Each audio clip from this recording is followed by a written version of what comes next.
there's no way this thing was wrong. Like sijafanya anything wrong. Like ona tu venye wanakaa poa. Like I've done it. This is it.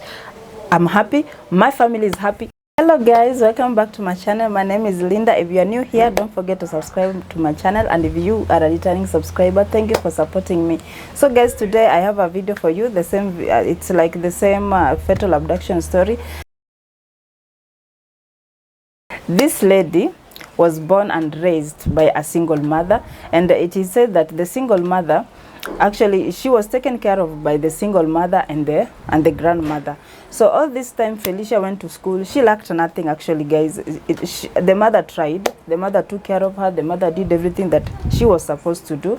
But deep down Felicia's heart, she really wanted a stable family. I'm not saying the family was not stable, but for her, she when she went to school, she saw or heard other kids talking about stable families, talking about their fathers, their mothers, you understand this nuclear setup of a family, and she really longed and urged for that. She craved for a stable family, a complete family in short. Sasa msichana all this time, all that she ever wanted ni kukuwa na family yenye iko na baba, mama and all that, but she never had that. So that was her dream. So when she found out that she could not get that from her mother, she decided that akimaliza shule hiyo ndiyo atapea watoi wake. That is what she is going to give her kids. So venye tu alimaliza shule hivi, this lady did not even take a second. She got married to, it is said that it was her high school sweethearts. Wakati amemaliza shule, ameenda huko nje, amepatana na the high school sweetheart, they are married, what. Within 5 years, they already had 2 kids, 2 sons for that matter, and Felicia, I can't say Felicia, but the man felt like Felicia was so domineering. Yani ni ule mtu anakudomini, the character, a narcissistic character, and he kind of got tired of her and left. And now Felicia is alone with 2 sons, with no job, and she was struggling to help her kids, like survive. And this is one thing that Felicia never wanted. Ini kitu yenye hakuwa anataka kwa life yake, like kukua a single mother, because alikuwa anajua what it entails, not really the deeper part of it, but alikuwa anaona venye mamake ana struggle and all that, but as much as mamake alikuwa anampea everything, but kuna those struggles. So when all this when the divorce happened, Felicia akaanza kufanya odd jobs, kufanya ni under the shelves jobs. Hizi jobs una ando kidogo because you are not even on the payroll. Hizo vitu mob tu, yani ana struggle. Within some years she again met another man who went by the name Fred, and it is said that alikuwa it's not high school sweetheart, but alikuwa mtu alikuwa najua back then. Alikuwa najua kuna crush na yeye, but they never really had anything with him. So this time around I feel that he had a chance with her because he was single and she was single and he was also single. Na pia Felicia really wanted somebody to take care of her kids. She really wanted somebody to help her take care of the kids, guys, because it was so hard for her. She was struggling. She was doing odd jobs. I don't know. Her mental state was going out of I don't know what. So the guy wakaanza kudate and all that. Within a year, these people had moved in together and they were, they were happy. And Felicia was seeing this man as the man of her dreams, because alikuwa very low, alikuwa mtu mwenye abishani, mtu mwenye a quiet person, a loving person and all that. And you remember, Felicia is a kind of domineering. Felicia is a narcissistic person. Felicia is all about Felicia. Yani mtu anajipenda. So I feel like this is the right click, because you guys tuelewane, like when you people get married, if all of you have the same characters, maybe the characters of being bossy and the other, amwezi survive kwa nyumba moja. So Felicia felt that it was okay because this person was low-lying, was sensitive, was loving, was that, hataki kubishana, hataki nini, and Felicia was the opposite of that. So they clicked. 1 year down their, I can't say marriage, their togetherness, let me call it that, they kind of, he started asking for a child.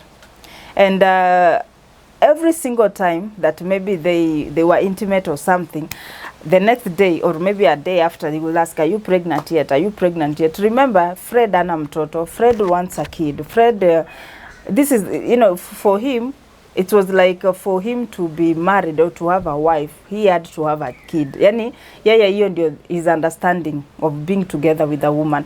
Na sasa Felicia hapa, deep down her heart, anajua hawezi have kids. Why? Because Felicia alikuwa amefanya hysterectomy, guys. Nilikuwa nimewambia hiyo word previously. So alikuwa amefanya hysterectomy. So in the back of her mind, anajua vizuri hawezi beba mtoto because alikuwa amefanya an irreversible procedure. So all this time akiulizwa, so it was bothering her, and she felt that if she doesn't deliver a child to this man by the name Fred, atachwa tena na ataenda tena kustruggle na watoto wake. So she had to do whatever she had to do. Lazima angefanya Kenya atafanya. Yani ni kama lazima deliver mtoto. Bure ataachwa. Na she dreaded kuachwa tena because she had suffered taking care of these kids alone. So all this time, there's a nanny who went by the name of Carethia. Carethia was taking care of her kids, Felicia's kids, when I don't really know why she was taking care of the kids, because Felicia didn't have a job. So sijui mi by that watu wenye wanakanga kwa nyumba bado wako na mambo. I salute you. So this lady used to come take care of the kids. They kind of were close because I don't know why she decided to tell her that she was pregnant, but alimwambia. So wakati alimwambia, now Felicia decided that she was going to tell the husband that she's pregnant. Guys, I think mnajua mali tunaenda na hii story. So akaenda kambia Hazi, I'm pregnant, you know, and all that, and the husband, now Fred, was so happy. Yani yeye joy yake ilikuwa on the moon, because finally the one thing that he's been asking for is finally coming true. So Felicia now akaanza kupima dates zake, delivery dates na dates za huyu Carethia. And she kind of grew closer to this lady because pia yeye alienda akambia Carethia that Felicia told Carethia too that she is pregnant. So they kind of clicked. They're talking about their pregnancies, what to expect. Remember, Felicia is not a first-time mom, so but Carethia is. So hiyo time yote, you know, Felicia is the older one there, so she's the one telling Carethia what to expect, what to not to expect, and all. These are two stories. What, like everybody has a different what experiences while giving birth. Si kitu na mimi mwenyewe nimezaa, but siwezi anza kukwambia stories za mtu venye kutakuwa. Everybody has their own experience. You cannot tell somebody just because ulizaa. So wanaongea, wana have fun, wanafanya nini. So on this particular day, you know, vitu zina happen kwa nini hizi vitu mingi zime happen, but on this particular day, Felicia, Carethia and Carethia mom went for shopping, and after they came back from their shopping, they kind of wako hapo nje wana unload hizo vitu wametoa shopping and all that, and Felicia told Carethia mom that she was going with Carethia to her house. They are going to have a alone time, and you know, and a bond and all that. And the mother understood because they were pregnant. I mean, they have a lot to talk about. They have a lot to like tell each other what they are going through in their pregnancy. So wakaingia kwa nyumba, Carethia aka order pizza, not Carethia, sorry, Felicia akaitisha pizza ikaletwa kwa nyumba, and they were there enjoying their meal, enjoying, you know, all these things, and talking, and all of a sudden Carethia asked Felicia, and where are the kids? And she told Carethia that watoto wamelala. Okay, so wakaendelea ku have fun. All this time Felicia is just looking at this lady and trying to find a moment to pounce, guys. Alikuwa nangoja ile time yenye attack. And at the moment Carethia turned, that's when now Felicia shot her in the head from behind, hapa nyuma. She shot her from behind, and her body fell down. Remember, she's pregnant, and I hear that it's very yani the duration yenye mtoi yako kwa tumbo anaweza kufa after the mother has died is around 7 minutes. Ni saa kidogo sana, so she had to really be on tasemaje in autopilot, yani fast, yani make sure mtoto ametoka akiwa alive. So Felicia akachukua wembe akakata from neck to the groin, guys. Yani alikata tumbo yote. I don't know kama ali go through sijui, because there's a part it said that she even went for brochures in health facilities kujua how to do these things. I don't know where aliona inakatwa hivyo, but yeah, that's her story. So all this time amekata, wakati anaendelea kukata, she noticed that Carethia is not dead. So she woke up, took her gun again and shot again in the head. Now that's where she started bleeding and Carethia was gone. So she went back to autopilot. Yani yeye amedetach akili yake, emotions zake, and she's just working on getting this child, because this is the only thing that will keep her in a marriage. So she's working on this. Yani inaitwa focus. Alikuwa na focus on kutoa huyu mtoto. So she did the whatever she was doing, the home C-section, akatoa mtoto, and akaanza kuclear hiyo area because it was bloody. Akaanza kuclear the whole area, akaclear. After kumaliza kuclear, akachukua all that shit, whatever it is, alikuwa amechukua hizo madamu and all that, akaweka kwa, you know, easy bin za takataka, kuweka, akaseal na duct tape. Duct tape ni sellotape ya black. It's not anything, sellotape ya black. So akafunika, akachukua akaweka kwa boot au kwa trunk ya gari yake, kwa trunk ya gari yake. After kuweka kwa trunk ya gari yake, now after it didn't really take a moment before Fred was back, and Fred came back akapata the lady, the you know, bibi yake akona mtoto kwa mkono, and he was, you know, it is said that alishangaa how that happened, but the happiness clouded that questioning part of him. Akafry, and the lady was like, it happened, I gave birth at home and all that stuff. So the man took the kid, Fred now, akachukua mtoto, you know, akaanza kumcuddle. And when Felicia saw Fred holding that child, yani alifeel too, mission accomplished, like I've done what I needed to do, like there's no way this thing was wrong, like sijafanya anything wrong, like ona tu venye wanakaa poa, like I've done it, this is it, I'm happy, my family is happy, the whole house was happy. But before the happiness kind of took over the situation, Felicia akambia Fred, by the way, niko na mauchafu mingi, bloody stuff and all that kwa trunk of my car, please can you go and dispose it 50 miles away from this place. So sijui kwa nini this guy akujiuliza mbona ni throw 50 miles away, you just give birth, we can as well call any garbage collector kuja collect, like it's no big deal. But he did not question, huyu mwanamke amenizalia mtoi, I'm going to do anything that anataka nifanye. So 50 miles away he went, akaenda akathrow this whole thing down a ravine, na ikaenda, and he came back to his baby and his wife, and the happiness continues. But guys, the happiness did not last. So the mother to Carethia huko pia yana shanga, where is my child, mbona mtoto wangu amekaa hivyo? So she called the police, and the police came to Felicia's house, and wakampata inaitwaje kurok mtoto, and the police didn't really have to ask her mtoto ni wa nani and all that. She's just started balabaring akisema, oh mtoto, it was a miracle delivery, nilimzaa home and all that. So the police wakamuliza, now did you go to the hospital to be checked now that you gave birth at home? But yes, I did. Here are the papers. Like this lady alikuwa amejipanga kwa alikuwa ameamua like this, I'm going to deliver this child and nothing is going to stop me, because hata penye alitoa papers, I don't know, but ni Felicia.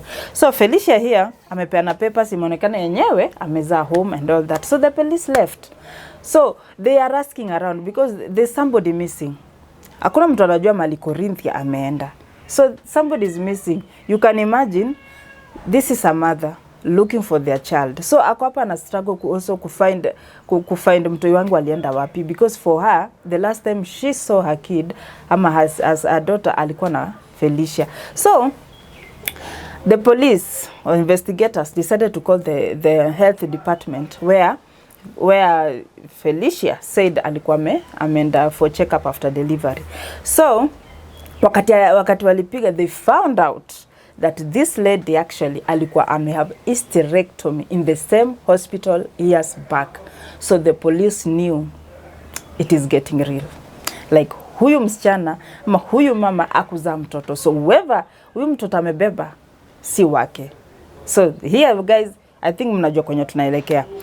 So they kind of now started looking for Felicia. It was now an autopilot now. Tunatafuta Felicia, we have to know huyu mtoto ametoka wapi.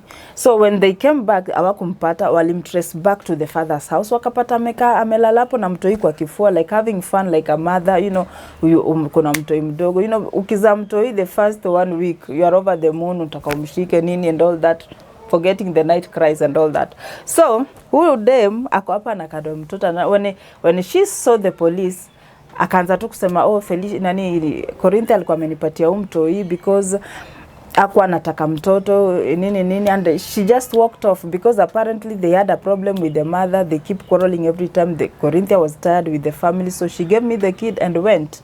So akashikwa, akapelekwa police and all that, and hizo investigation, interrogations and all that. But now pin down because they did not have a body to pin her to. Najua wako na mwili ya kusema even Carethia is dead or not, because now they let her out on bail. After kumlet out on bail, the body was found some days following from the day alifanywa interrogation. So hiyo time akashikwa tena. Kushikwa, the husband pia alishikwa, mtoi akachukuliwa. Sa the husband akaulizwa kama alikuwa anajua the whole story, akasema yeye hakuwa anajua hiyo, yeye ndiye alidispose hiyo trash, but he did not know ilikuwa na nini. But the police questioned, mbona ulienda ku throw down a ravine if you did not, kama huku unajua sunge dispose to like the other trash. So akashikwa for akaambiwa atakuwa sentenced for 20 years in prison, and Felicia akakuwa sentenced to life imprisonment without parole. Means ani hata bia vizuri, hata police, hata the president apeane pardon, labda tu seli chomeke ndio anaweza toka. So but I feel like this guy Fred really didn't know. Yeah, tu alikuwa on the moon kukua na mtoi. He did not really dig into so many things, because azingine ukipenda mtu anakuambia vitu zingine una brush off in the name of love. So I think this story too, Felicia alifanya in the name of love, combined wrapped in the fact that she's a narcissist, and you know, everything has to work for her. Yani alifeel Carethia ana right ya kuwa mtoto na kama yeye hawezi have, so she will take that child and akwe wake. So guys, what do you think about my story for today? Because I think people are out here and people are doing evil. Thank you guys. Hope you subscribe, hope you like, hope you share, and don't forget to comment guys. Mujui comment zunifanyia nini? Please comment. Bye.